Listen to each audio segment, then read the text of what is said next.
But of course, we're not here simply to get a glimpse of the new four-door Range Rover. We're here along with 8 former Grand Prix world champions and top-class world racing drivers for what has been billed as the biggest motor racing event ever to hit the Arabian Gulf, the Dubai Grand Prix. It's not, of course, a fully qualified Formula One Grand Prix. There are a number of Formula One cars here simply to do demonstration laps. The main event is a 10-lap celebratory saloon car event with all the drivers driving Citroen CXs, and there is a super classic sports car event. So the whole thing is a potent mixture of razzmatazz and pizzazz and racing nostalgia with a certain amount of competition thrown in. And it's all been put together by a Birmingham entrepreneur called Martin Hone. When we first came here, first and foremost, there were no roads to do the racing on, and then we found out there were no racing cars here or racing drivers. So the logistics that have gone into this means that we've moved something like 480 people across the world, 120 racing cars on the sea in containers, by air freight, across land from France, and then going around the world linking sponsors and television links of interest. So by the time we got it all here, designed the circuit, built the circuit, got it all out, it's fair to say that, yes, we've had a few traumatic moments. How much, any idea how much it's cost? I think at the end of the day, with the government's investment and the sponsorship backing, we will have spent something in the region of £2 million sterling. But I think when you measure that against the potential worldwide interest that has come to the event as far as publicity and promotion and tourism for the city, this city at the moment has every hotel full to capacity. So the actual return as far as investment is concerned for the city will be very high indeed. It's billed as a Grand Prix, but it's really very much of a mixed sort of nostalgic bag, isn't it? I think it's fair to say that the very reason we call it a Grand Prix to start with was that when I first introduced the idea of international road races, the local population genuinely believed that we were bringing their type of racing onto the streets, and their type of racing is racing camels. So we then checked with the FIA in Paris. We found out that there were things like the Sinhalese Grand Prix, the Indonesian Grand Prix, which are not for Formula One cars, but it actually registers motor racing in the minds of the people. Our aim and ambition is to develop this in such a way that in due course, perhaps 3 years, we will have educated the local people sufficiently enough to say, yes, we like this event as a tourism event, a publicity promotion event, and we will go for a World Championship Grand Prix. But is it really motor racing? Most certainly. Every one of these guys out here today, I can promise you, will be busting a gut for the prizes because we've got some beautiful prizes for them.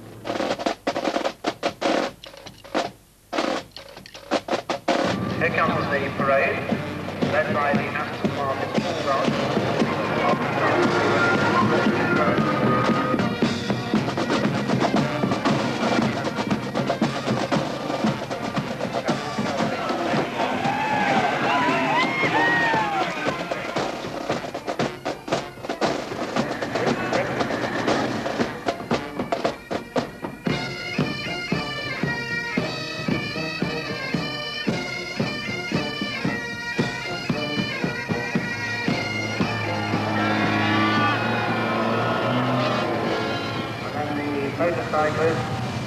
The first event was the celebrity race with 15 Citroen CXs driven by some of the old champions like Sterling Moss and Innes Ireland and some of the new like Bruno Giacomelli. John Watson was in pole position, followed by Irishman David Kennedy and old-timer Dan Gurney.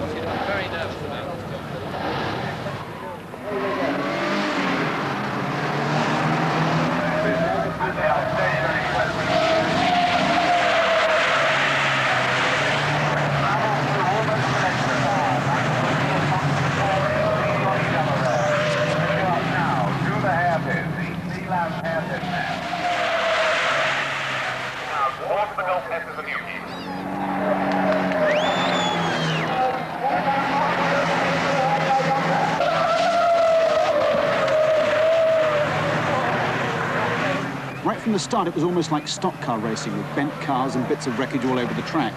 On lap 2, drivers began taking shortcuts across the sand, and Kennedy spun in the middle of the pack. And that is 2 more very damaged Citroens, I'm afraid. As the last goes...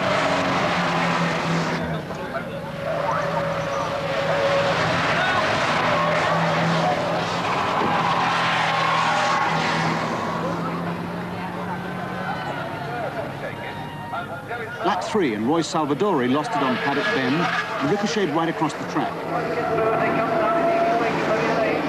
lot of smoke coming from that car.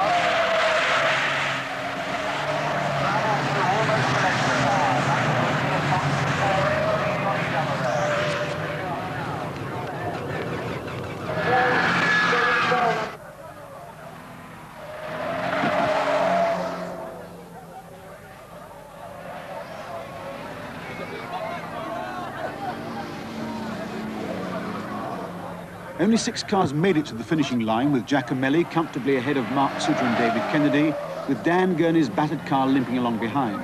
You haven't even got full lock on your front wheel. No, I've got an automatic brake on there. What was it? I mean, you looked terribly hairy coming into that first bend, all of you together. Well, yeah, they were using me as the brakes.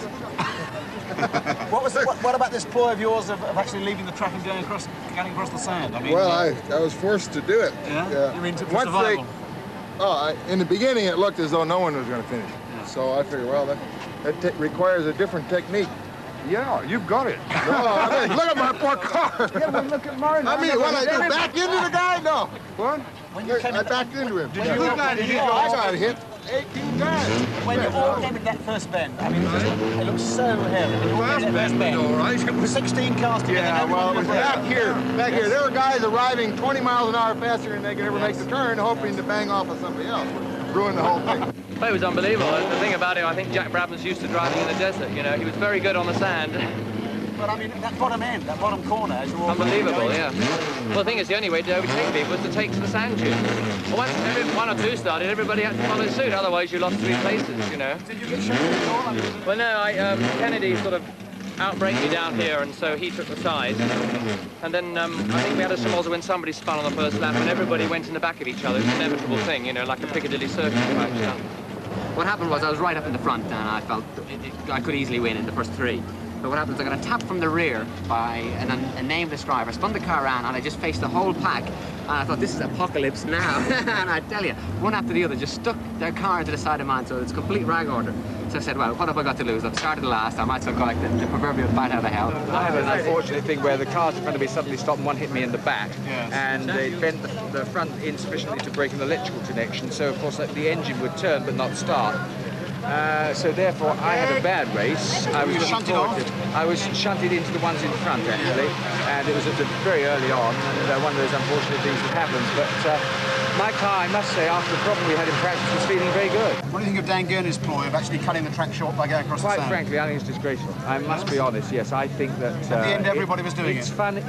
Yes, but of course they do it because you have to. If a man's going to come past like that, I didn't think it was good. I think that the racing is serious, even if it's a fun race, and I feel that the road here, the track here, is a good track. But if one's going to go through and litter it with sand and go past people when they're going on the right road, I think it should cause a penalisation. Because you were standing that bottom end, weren't Yeah, you? I So it saw all a lot happened. of it happen, yeah. Yes. And I didn't think it was funny. I mean, yes, it's a funny idea, but if one's going to have a funny race, you make a funny race.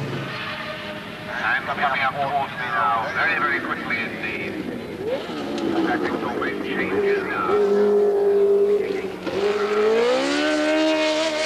Then it was the turn of 2 Formula One cars, starting with the Theodore, to have a go at a flying lap record on a track really far too tight for Formula One and slippery with the scattered sand.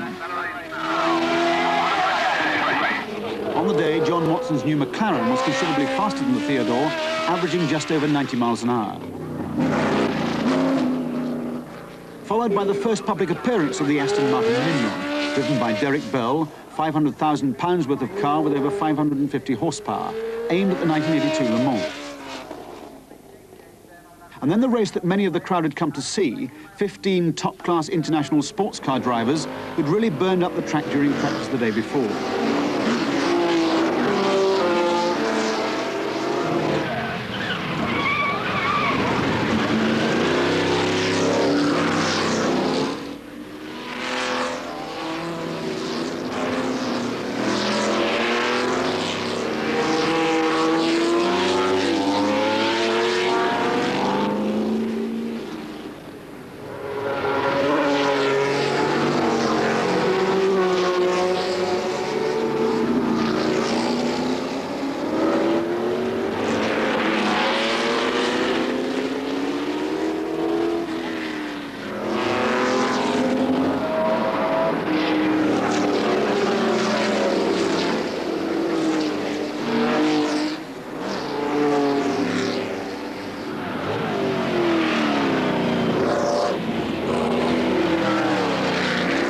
Marshall spent 9 laps chasing John Brindley in the 1966 McLaren, finally squeezing past to win on the very last bend. It wasn't super scrap. John's a very hard goer. He's a good driver and he's safe as houses. And he jumped the start a little bit, and he got in the lead. It was very difficult to get by him, particularly as he appeared to have a lot more muscle up the straight than us. Is it a difficult track to overtake on? Very difficult. These are very wide cars, and John's a very good driver, and he wasn't going to leave me any holes. And there was a lot of oil on the track, and Nick Mason put his Ferrari into the boonies and was holding everybody up. And John appeared to slow down a little bit, and I managed to pull him in, and then he went very slow. I don't know whether he missed a gear or what, coming out of one of the hairpins, and I was able to get by him. In fact, there's a slight mark on my front wing where he suddenly stopped.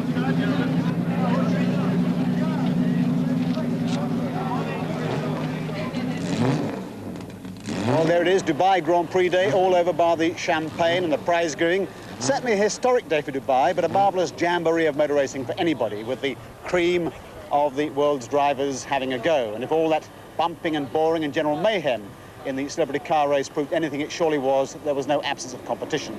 Perhaps the most staggering fact is that it all took place on a track that didn't exist just 3 months ago. With that sort of commitment, who's to say that Dubai won't eventually win itself a place permanently on the year's motor racing calendar?